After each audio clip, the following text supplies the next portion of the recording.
سرتا بنای خدای گەورە و میهرەبان من ئەحمەد عەبدولخاڵق نوێنەری بەشی کۆمپیوتەر ئێمە وەکو بەشی کۆمپیوتەر بۆ شەشەمی ساڵ لەسەر ئاساین بە ئەنجامدانی فستیڤاڵی گەورەی کۆمپیوتەر ڕۆبۆتیک. فستیڤاڵی ئەم ساڵمان جیاوازتر لە ساڵانی ڕابردوو لە 2 ڕۆژ پێک دێت.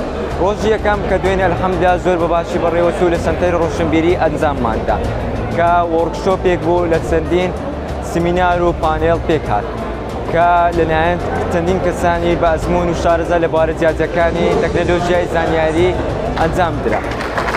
هەروەها ڕۆژی دووەمیش پیشاندان و پێشکەشکردنی 50 پرۆژ زیاتر لە 50 پرۆژەی قوتابیانی بەشەکەمان کە پێکات پرۆژەکان بریتی بوون لە سۆفتوێر، هاردوێر، زیرەکی دەستکرد و گەیمینگ.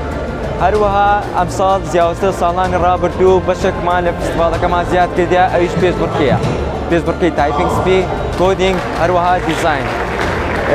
ئامادمان لەوە فستیڤاڵە توانە و بەهرەکانی و ئەزموونی قوتابیەکانمان پیشان بدەین. هەروەها چ بە لایەنی پرۆژە چ بە لایەنی ڕێخستن. کام ڕێخستنی فستیڤاڵە مادووبوونێکی زۆری ویستاوەکو توانیمان بە باشترین شێوە ئەنجامی بدەین.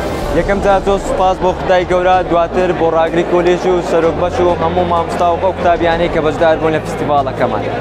هەروەها ئەوەشمان لەبینێتی زۆر سوپاسی سپۆنسەرەکانمان دەکەین کە پاڵپشتمان بوون ئەم ساڵ فستیڤاڵەکەمانیان جوانتر کرد.